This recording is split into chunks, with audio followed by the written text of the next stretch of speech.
broadcasting live from Las Piñas City, Metro Manila. Good evening, Philippines. Today is the 15th day of November, year 2021. This is Vanessa Legaspi, serving you the hottest, latest, and fact-based news of the day. LP News. Philippines unemployment rate jumps to 8.9% in September 2021. The Philippines rate of unemployment grew to 8.9% in September 2021, despite the government loosening regulations in response to rising COVID-19 cases. So far, this is the highest unemployment rate for 2021 or since the Philippine Statistics Authority began publishing monthly labor force statistics. However, it might be seen as the highest since July 2020, when the PSA reported labor force statistics on a quarterly basis. In a press conference on Thursday, November 4, National Statistician Dennis Mapa said that the current figure equates to 4.25 unemployed Filipinos. When Metro Manila and other metropolitan areas were placed under enhanced community quarantine in August, the unemployment rate was 8.1%, which equated to 3.88 million unemployed individuals. Mapa said that the poor weather conditions led to the September surge in unemployment. Agriculture and forestry shed the most employment in September, accounting to 862,000 out of all industries. Typhoon Jelena devastated 30,000 hectares of agricultural land in Central Luzon, Calabarzon, Mimaropa, Bicol, Western Visayas, Central Visayas, and Eastern Visayas. After regaining 1.9 million employment in August, the industry experienced a drop. The National Economic and Development Authority predicted that the overall cost of the coronavirus strain on the health system and lockdowns over the next 40 years would be 41.4 trillion pesos. The Philippines inflation rate has been within the target band of 2% to 4% in only one of the 9 full months of 2021. Prices for meat, vegetables, and fish are rising at a slower rate, but fuel prices are rising faster, increasing transportation costs. In a press conference on Friday, November 5, the Philippine Statistics Authority revealed that inflation fell to 4.6% in October, from 4.8% in September, but remained high. The Philippine Statistics Authority said the average prices of basic goods and services eased at 4.6% last month, from 4.8% in September this year. This brings the year-to-date inflation from January to October 2021 at 4.5%. The downward trend was attributed to the slower annual increment registered in food, beverages, tobacco, restaurant, as well as miscellaneous goods and services. The slowdown was caused by a slower rise in the cost of meat, vegetables, and seafood. Food inflation fell to 5.6% in October, down from 6.5% in September of the previous year. Gaya yan ng karne, gulay at isda. Mas mababa ang October 2021 inflation kumpara sa noong Setyembre na 4.8%.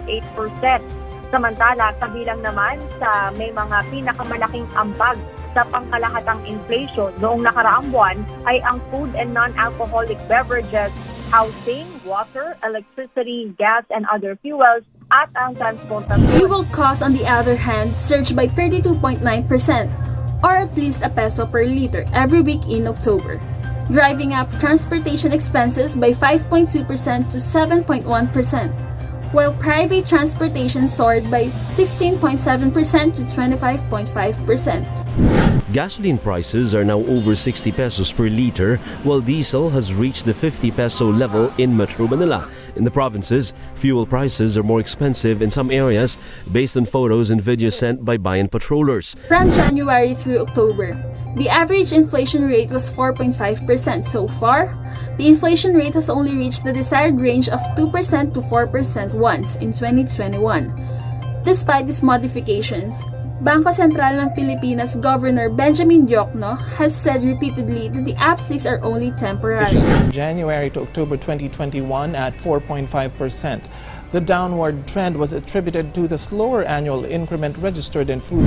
Diokno stated in a statement that the balance of risk to the inflation forecast remains on the upside for the remaining months of 2021, but is roughly balanced for 2022 and 2023. The Bangko Sentral ng Pilipinas also stated that it expects inflation to reduce in the following months. This is Vanessa Legaspi reporting LP News. Stay home, stay safe, and stay updated.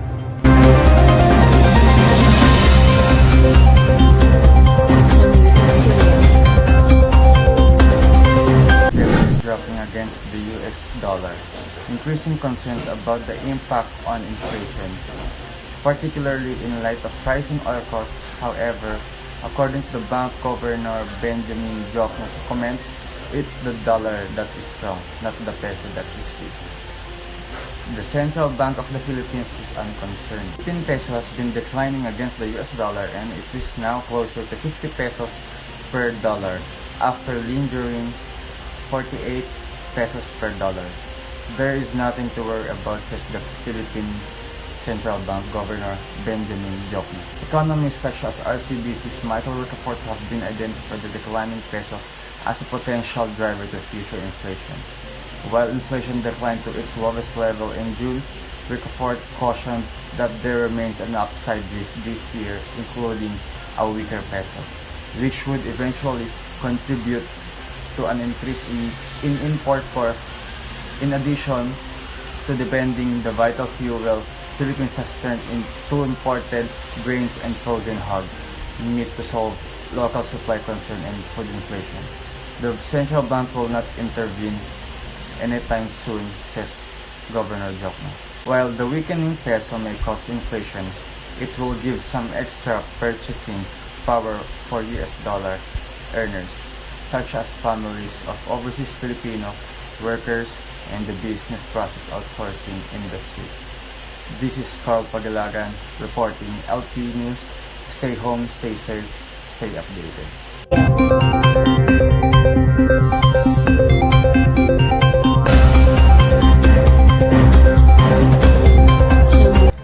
The following lockdowns as a result of virus propagation have caused substantial decline in the employment market, compounding COVID-19 impact on poverty in the Philippines.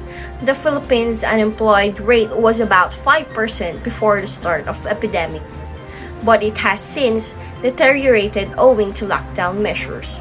According to the Philippine Statistics Authority, the COVID-19 pandemic increased unemployment to 17.6% in April 2020. Furthermore, it is a statistic that might climb if lockdown tactics persist, resulting in increasing hardship and hunger. Poverty has surged as a result of rising unemployment, with the COVID-19 epidemic likely pushing the Philippine poverty incidence to 20% this year, up from 16.7% in 2018, according to Caliber, the country director for the Philippines. With a population of 110 million, a poverty incidence rate of 20% would equate to around 22 million impoverished Filipinos. In comparison, the number of impoverished Filipino was expected to reach 17.7 million in 2018. Word, on the other hand, stated that the ADB expects poverty to decrease when the economy reopens. This is Kyla Dano Rapadas reporting. Stay home, stay safe, stay updated.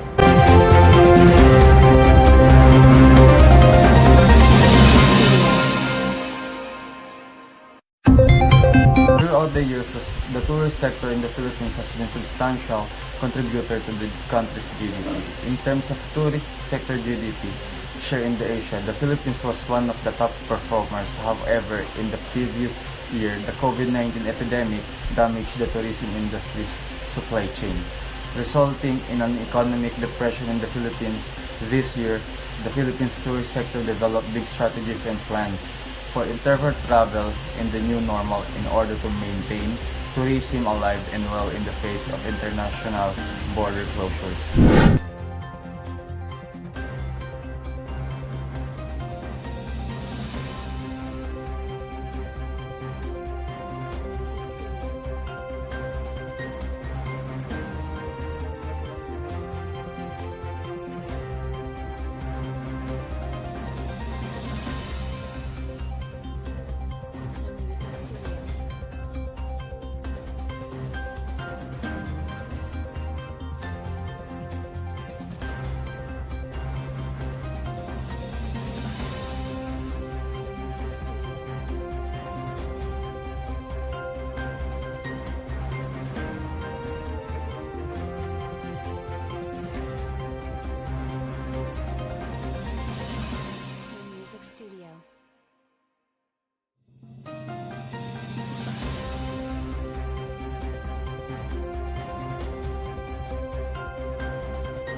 As the COVID-19 epidemic continues to have an impact on the business, local tourism in the Philippines has devised innovative strategies to adapt to the new normal.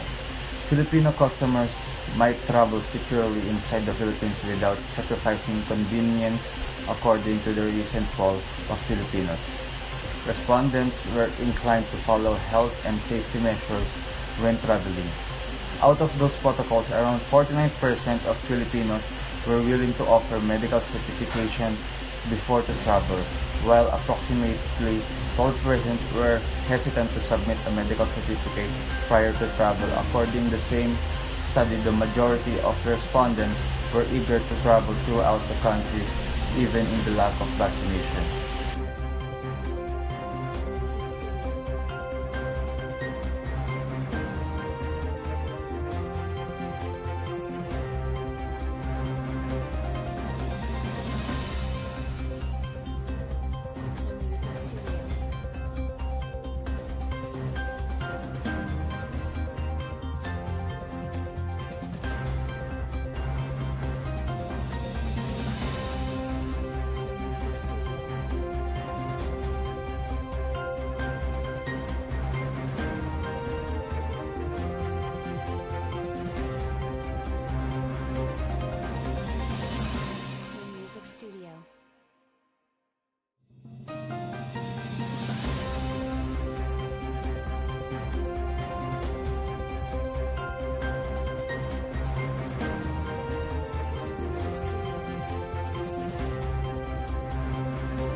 Music Studio.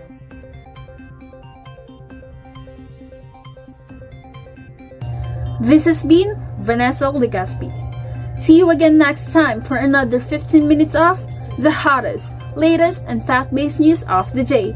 This is LP News. Stay home, stay safe, and stay updated.